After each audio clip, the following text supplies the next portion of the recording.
Hi everybody, this is WES, and today I'm reviewing the Beatles' 12th album, which is Abbey Road. And Abbey Road came out on September 1969, and with Rubber Soul and Revolver, there's no mention of that famous word, Beatles, on the front cover. It appears on the back cover, but not on the front cover. And there's no mention of the album title, and this is the first time. Of course, the mention of the album title appears on the back cover, but not on the front cover. This is the only album with a medley, and if we pay attention to the album cover, we can see the Beatles crossing the street, but this time they're leaving the studio. They're not going, but they're leaving the studio. And because this is the last album recorded by the Beatles, even if Let It Be came out after. And we have all those clues, about Paul's death. All those stories started with Revolver. And here on this cover, we can see John dressed like a preacher, George dressed like a grave digger, Paul is barefoot and he holds his cigarette in his right hand instead of his left hand, And we have here, as musical influences, we have some blues, pop, rock, progressive rock, and we have a lot of piano, Moog synthesizer. This is the first time that they use the Moog synthesizer. We have a lot of acoustic guitar, and the electric guitars sound very heavy.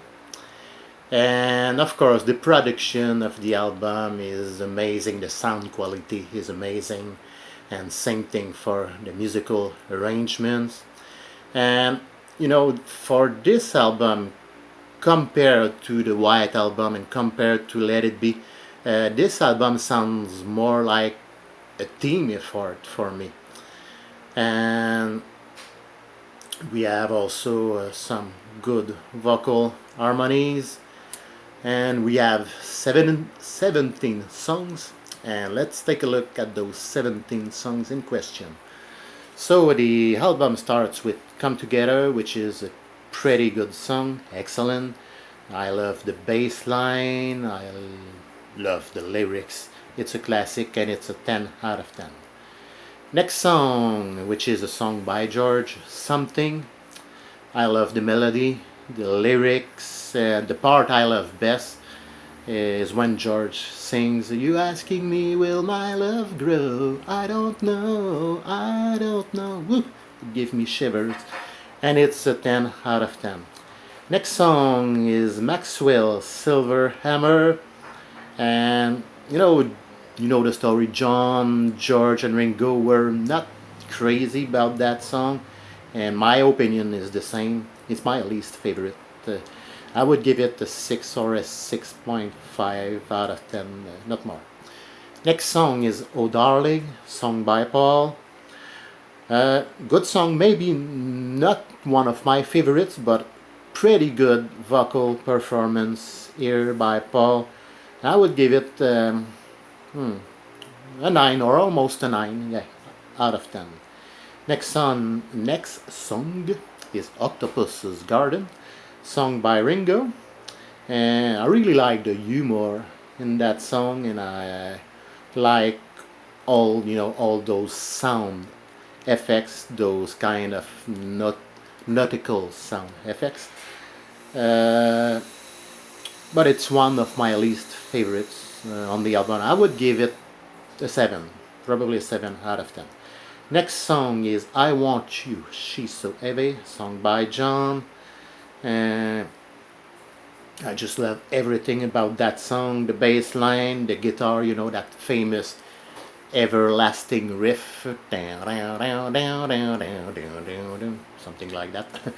And it deserves a 10 out of 10. Next song, another song by George, Here Comes the Sun. Pretty nice melody. I love the acoustic guitar, nice lyrics. It's a 10 out of 10. Next song is Because, and I love, you know, the keyboards. I don't remember if it's an harpsichord, you know, right from the beginning. And of course, I love the vocals, the vocal harmonies. I would give it maybe not a 10, but pretty close, at least a 9.5 out of 10. Next song is You Never Give Me Your Money.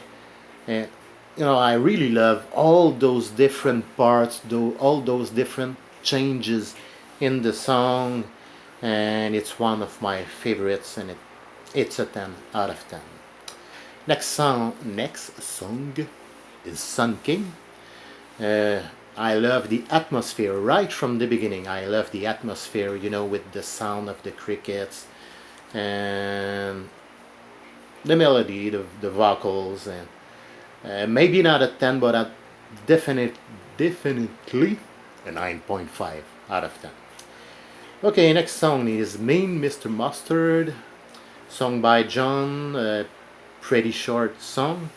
I like the humor. I would give it a 9 out of 10. Next song, another pretty short song by John, Polythene Pam. But this song is so catchy. I love the acoustic guitar. Well, you should see Polythene Pam, and it's a 10 out of 10. Okay, next song is She Came In Through the Bathroom Window. I love the guitar work here, and I would give maybe not a 10, but a 9, pretty close, a 9.5 out of 10. Next song is Golden Slumbers, and for a lot of people, Golden Slumbers is almost their favorite song on this album. I like the song, but I don't love it. I mean, if I pay attention to the whole melody, the whole song, it's not one of my favorites, but great vocal performance here by Paul. I would give it probably a 9 or almost a 9 out of 10. I don't want to be crucified, but like I said, I like the song. Okay, next song is Carry That Weight. Good song, pretty catchy, but very short at the same time.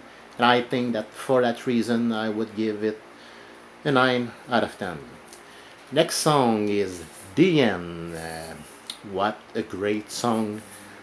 The only Beatles song with a drum solo. And we have those 3 guitar solos here. One by Paul, one by George, and one by John. One by Paul, one by George, and one by John, of course. And it's a great song, of course. It deserves a 10 out of 10.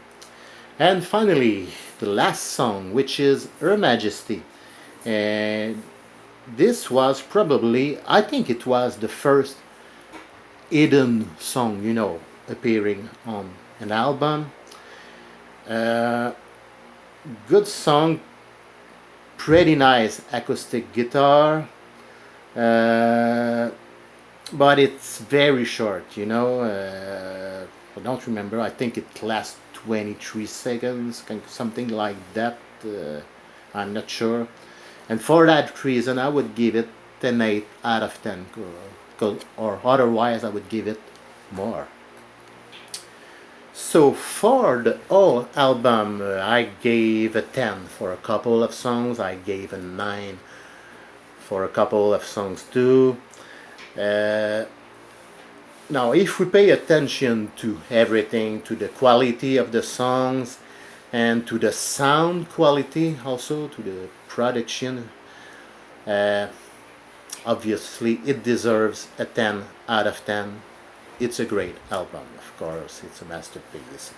So that was my opinion, that was my review of the Beatles Abbey Road album. I hope you enjoyed, and as usually you can leave your comments and you can thumbs up this video if you wish. So thanks for watching, and see you for my next video.